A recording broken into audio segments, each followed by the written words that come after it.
Hi, welcome to Coach's Corner. We're back to this. We're zooming tonight because of the new mask mandate that went into effect yesterday, which was Tuesday. Today's Wednesday. Joining us here on the Zoom, number 56, Matt Montoya, number 39, Richard Lord, and of course Nick, Bobby. Billy is lost somewhere in cyberspace, and of course, Coach Aloisi. Coach, I'm going to start with you. We'll talk about the kids a little bit in just a few minutes, but pretty good win against the quality Neshoba team the other night, last week.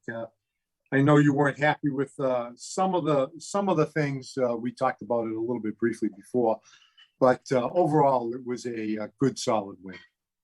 Yeah, as you said, Neshoba is a quality opponent. They always are. I mean, they're perennially competitive and tough and physical. So we knew it was going to be a battle, and our kids. I thought second half actually was our effort was a little bit. We were a little more urgent, played with some more urgency and fire. Came with a lot of penalties, but we were able to pull away despite that. And I was particularly proud of our defense, Coach HT, Coach Deej, Coach Mulcahy. Guys came up with a great game plan to stop a really big back. Our kids met the challenge of being physical and stopping that really big back. Number 44, Connor Salmon. Yeah, 6'2", almost 220. He was big. Yeah, we were able to contain him, which we knew that would be a huge factor in the game because they're a running team and their running game is really focused on him. So our defense led the charge, came up with a lot of stops and key spots. And, we were opportunistic at times on O and I think moved the ball pretty effectively despite ourselves. So we got to figure out the penalties. But, overall, kids fought hard and we'll take the win. I thought we had mentioned Nick and Bobby was sitting right next to us, but Nick and Billy and I had mentioned during the game that I thought that the defense was the MVP of the game. I thought the defense played outstanding. We've faced some other big backs too this year and hadn't done very well. I thought the D line especially held up their offensive line so that our linebackers made a lot more plays than we have in the past this year. Yeah, I think our D line's pretty young and they're coming along. And, size wise against Neshoba, I think it was sort of a wash. And we've had some games this year where we're giving up a lot of size to the offensive line on the opposing offensive line. But I think size wise this week, it was pretty even match. And like you said, our kids were physical and we're able to at least keep the line of scrimmage sort of neutral and at times control it.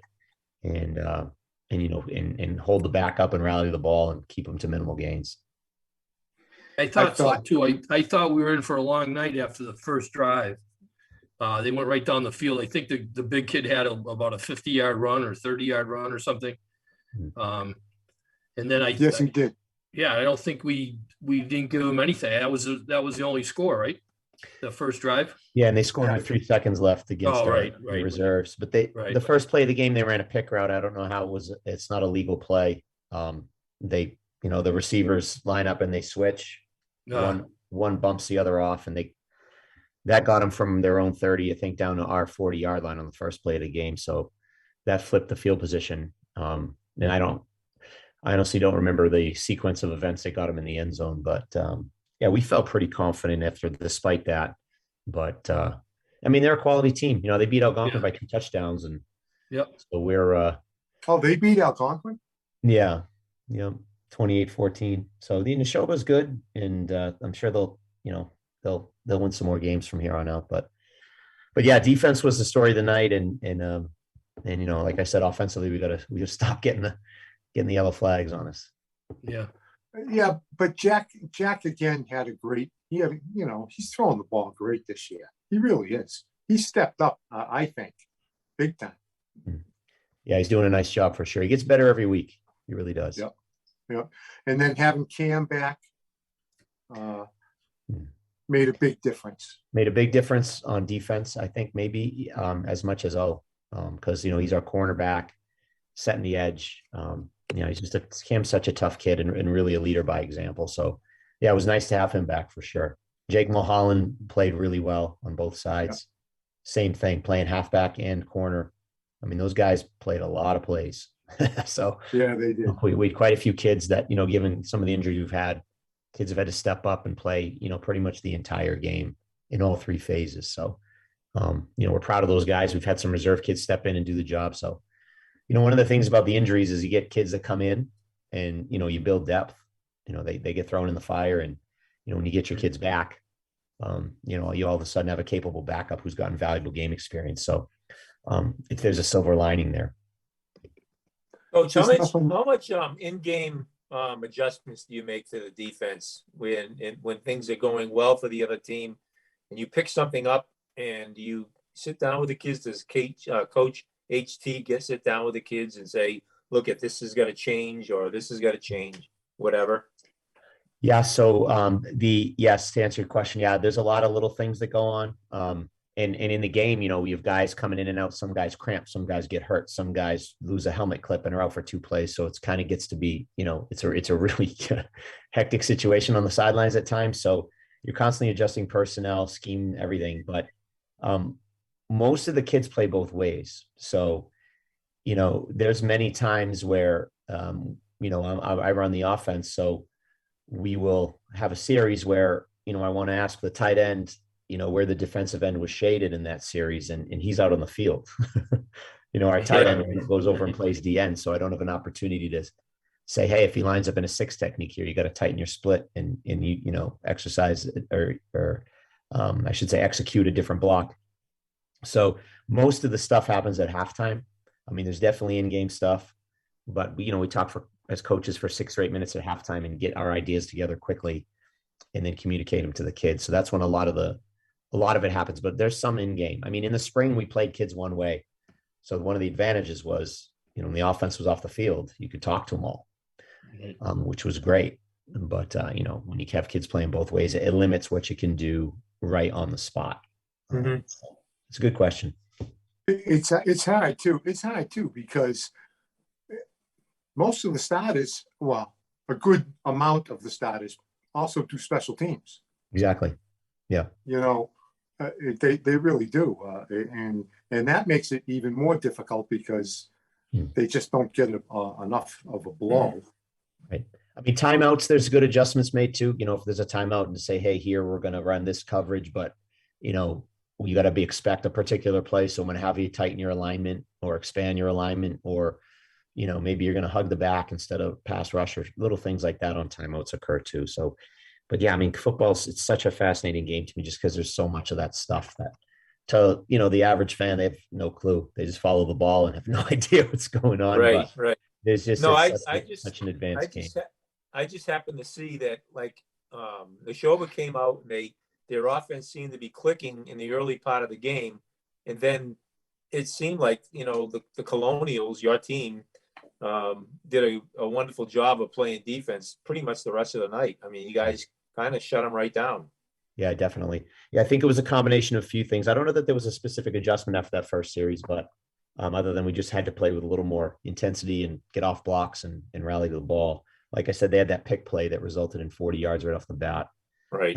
Which put us on our heels back in, once they're inside the 40, it's 4-down territory. If you can keep a team out of the plus 40, it's a big difference. But that put them immediately in 4-down territory with a big back, and they ended up punching it in. So, but yeah, good resilience by our kids to, come on back and like you said, essentially shut them down for the rest of the game. Pretty much. Yeah. I really thought it was fun to watch. It was fun to watch. I really thought it was a case of Neshoba's been known to they're kind of like Neshoba, Wachusett, like all the Shepherd Hill, the teams we play. They like to smack you in the face and see how you react. It just seems that way, pop you a couple of times. And this past week, we reacted very positively and turned it around. And I really thought, especially in the second half, that they were the ones that were on their heels, and we were just going after them. And I think part of it, and we knew this going into the game a little bit, and affected a little bit of our game plan. We saw on film that in the second quarter, they don't have a lot of depth. I don't know if you looked at their sideline, but they just don't have the. Well, numbers. they had the quarterback and the big running back both playing. Yeah, I think linebacker. Were they Yeah, both it looked playing like linebacker? that, yeah. I mean, we got the sense, and we possibly anticipated this, that middle of the second quarter, I thought they were losing a little bit of juice. They weren't quite as physical. And we have a bit more depth than they do, which I think helped quite a bit in that game. Mm-hmm. That was Like you said. good. I mean, number 44 as an example is playing every down on both sides. Yeah, Hey, John, the other thing on that too is that I noticed it more in the third quarter and it started the fourth quarter, that their defense was on the field for a lot longer than ours. I said, we seem to control the ball. They weren't getting any first downs. They were like you said, they're going both ways, and their defensive guys have been out there most of the night. It was a tough thing for them. Yeah, our ball control second half was outstanding, which definitely helped. Our defense stayed off the field, but when they did get on the field, they got stops. I think we had 2 3 and outs in the second half, but I think we limited Neshoba to 4 possessions in the second half, and the fourth one was with under 2 minutes to go. Right. The game was in hand. So, I think our first possession of the third quarter, we held it for 6 minutes. Unfortunately, a year was taken off my life with my stress level because we moved the ball from the midfield to the 30-yard line. After about 6 first downs, we had netted about 20 yards in 6 minutes of clock, and we turned it over on downs. So I was extremely angry. Yeah, the flags killed you. They really did. So we were looking to we got a great kick return to start the second half. We had a good plan. We thought at half to go down the field and let's make it a 16-7 2-score game and take control. And everything went to plan. We moved the ball. We were executing, but we were getting penalties. So we ended up not. Hey, John, I have one more question. Yeah. Our kicker, Sousa. Yeah. Is that his name? William Sousa? Yeah. He seems to kick very well, and we don't seem to want to kick extra points anymore. So it's funny you mentioned that because, AJ Ham's our kicker. Will's a JV player. Will's a JV player. Okay. And when AJ went down, we brought Will up 2 weeks ago because we noticed in the JV game he was doing really well. Right. So we brought him up to kick our kickoffs.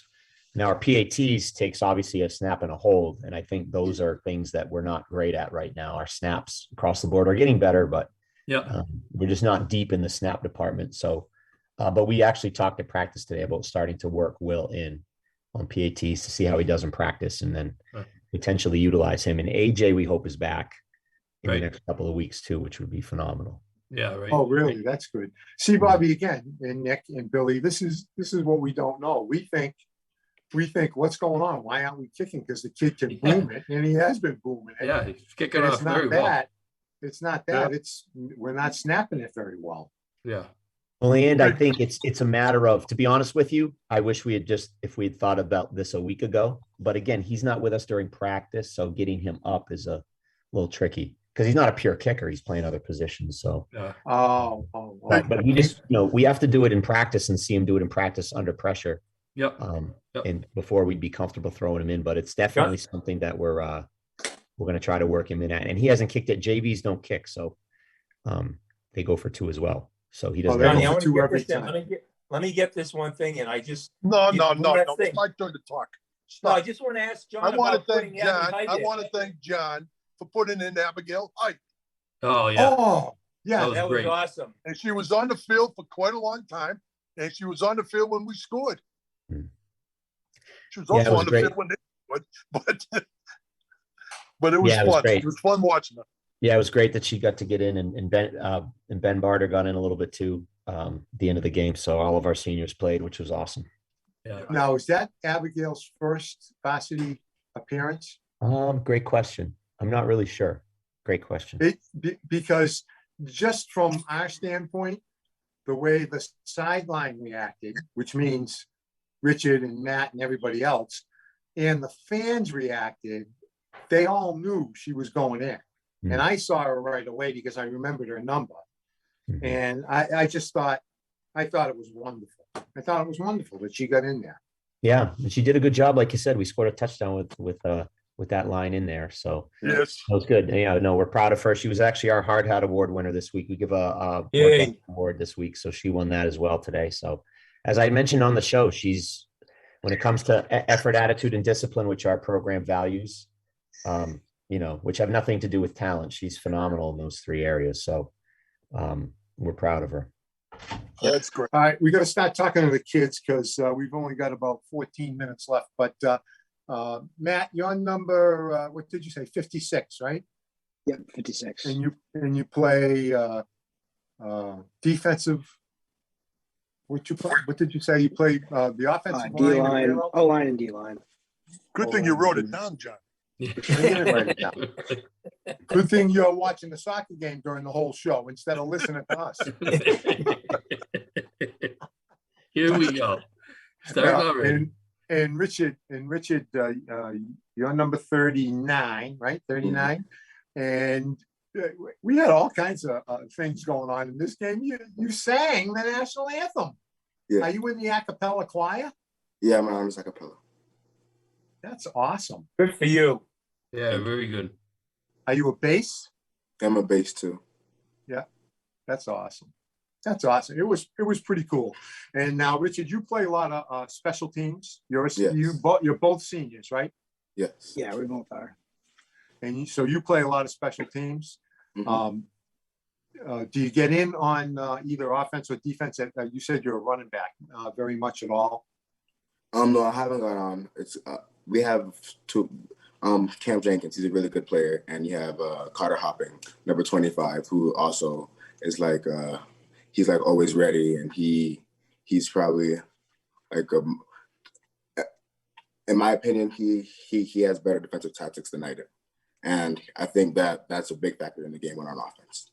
Well, Richard, let me tell you something. Every year at this time of year, when we get to the seniors that are the guys that don't play as much, I give you a lot of credit because Bobby played, I played, Nick played.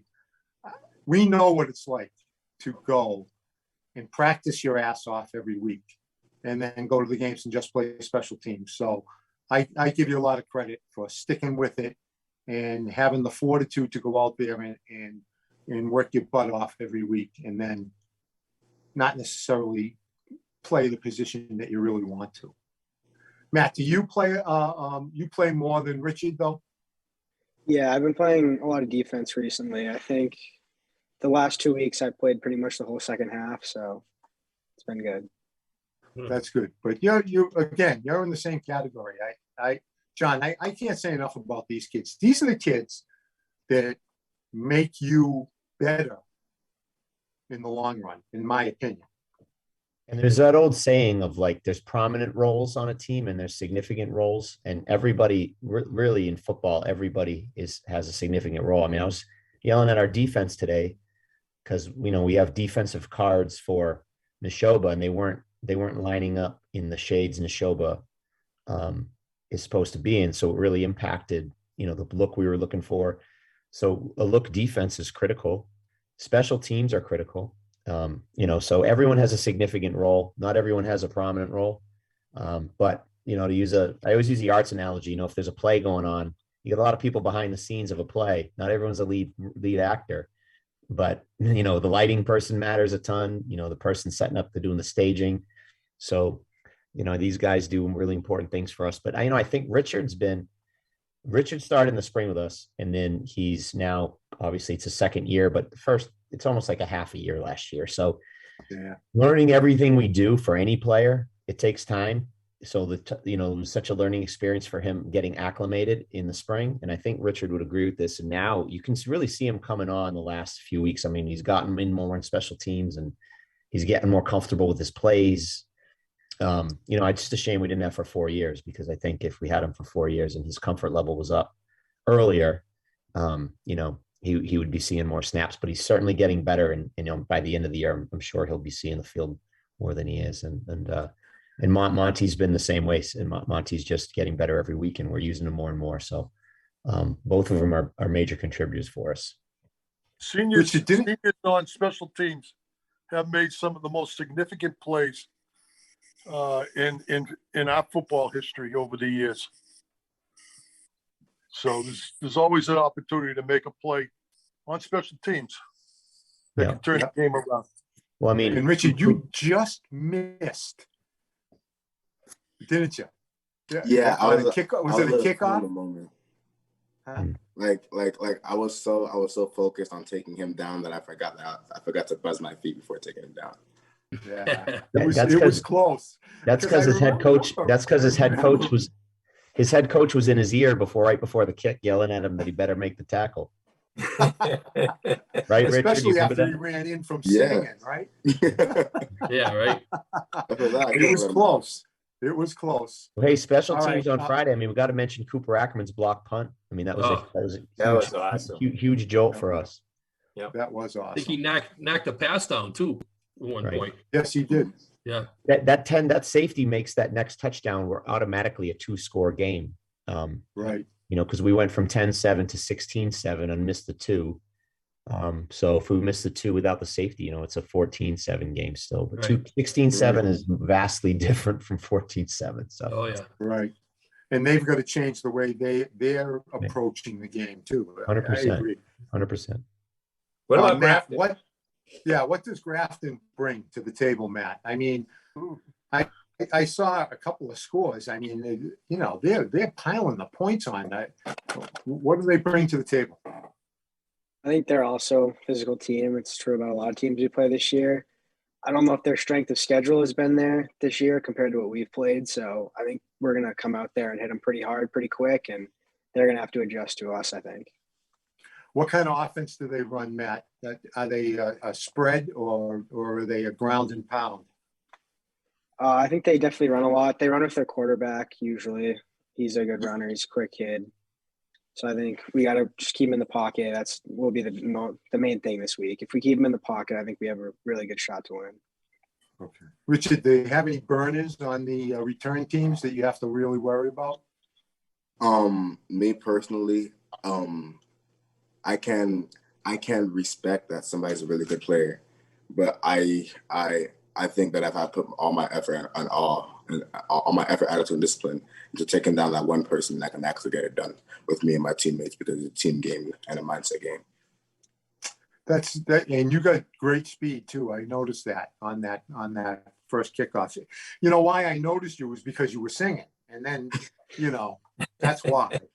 So that's a good thing. I work with a father of one of the football players from Grafton, and they've been concentrating all week on, listen, this is a Division I team, and we are Division IV. You better come ready to play. And they're emphasizing their kids to really come on strong. Yeah. John, what do they look like offensively? Yeah, they're dangerous. I mean, they have 2 players who are home run hitters. Meaning, they're not gaining 4, 5, 6 yards a pop. They're scoring in chunk plays, 50, 60, 70-yard touchdowns. If you look at their box scores, it's loaded with plays over 30 yards. Their quarterback's very quick, fast. Senior, John? No play is safe. Type, John. I'm sorry? Exactly.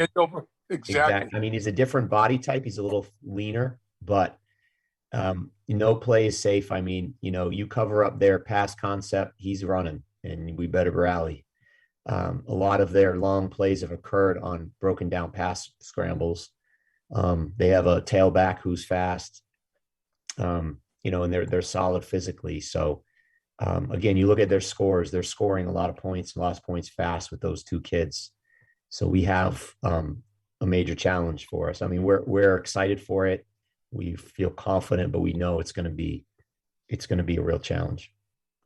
You had the benefit of practice. You had the practice of scrimmaging with them before the season, correct? Yeah, we scrimmaged them. Yep. Yeah, it was a good hard battle, and so it's nice to have that film. You kind of see how they're going to line up to you and what they tried to attack on, how they try to attack our defense. And so that's helpful, but I'm sure it's helpful for them too. So we know each other well. We scrimmage each other every year. We've played each other 3 times and maybe 4 times in my time here. Every game's been close, and we were fortunate to win all of them, but they've all been battles. So but I think for us, it's the best team, Grafton team, I think, that we've that seen. we've played. Yeah. So, yeah, it's good. It's just an exciting challenge for us. The last time we played them, it was about 20 degrees with a 30-mile-an-hour wind. We froze. It was cold out there. I think it's an advantage having them at our place too. I do. We've scrimmaged them 4 times and played them 3 or maybe 4 every single. They've not come here one time, and it's not because of their unwillingness or anything like that. It's just kind of been circumstance has dictated us to go there every time. So it's just funny that over the years, knowing them so well, every single time we've had them has been at their place. Been out there. They've not played on our field, which is just really interesting. I have to say something too here. Our fans have been loyal, and we've had a lot of fans. I know this week was the student council. What do they call it? Colonial Way. Colonial Way. Yeah, Colonial Way. And the food trucks, it was fantastic, but it was kind of electric in the stands too. There were a lot of people there, and they were there early. It wasn't like a late crowd coming in. Right. They were feisty. Yeah, they were feisty. Yeah, we had a few feisty ones. Yeah, I heard that. Yeah, I heard it. The Red Sox game. My student council puts that on. Becky Moisen's our head of the student council. She puts in a lot of work for that. It's just awesome for us. I mean, Becky's great. There's a ton of fans there every time we do it, and it was a beautiful night. Fortunately, it was gorgeous. We got our youth football night this Friday. We're gonna have all the youth kids there with their jerseys on. They're gonna help us tunnel out to the field. They get in free with their jerseys on. So hopefully. So this is the AYF kids, not the middle school. Both. Yeah, both. Both. Any kids in grades 2 through 8 who wear their jersey to the game this Friday get in for free.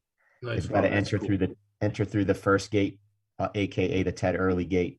They'll enter through their parents. Parents enter through the ticket booth there to pay admission, but the kids will get in for free. And that's cool. Just say, John, just let Ted know. We don't want any incidents out there. Oh no, I'll be sure to. I'll be sure. Ted won't hold back on me. He can't run as fast as he used to, you know. I know. It's funny. You have the Ted Early gate, and we have the Ted Early bag. Yeah, right. That's right. It's so funny. Ted runs a tight ship. He runs a tight ship. Yeah, I do have to let him know that they're coming. Otherwise, I'll be in trouble. Yeah. Oh yeah. Yeah, you will be. You will be in trouble. Do you guys notice the fans? Have you noticed the fans this year? I mean, it's much different than last year because of COVID and the restrictions. I mean, have you noticed the difference? Can you hear the buzz on the field?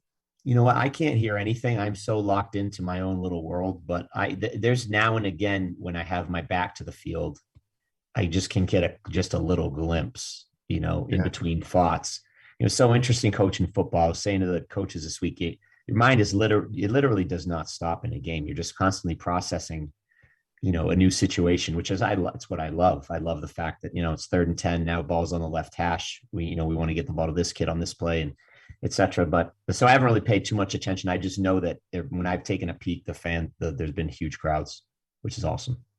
All right, we got about a minute left. I got to ask the boys, have you decided or have you started the college search process, and what do you want to do if you know?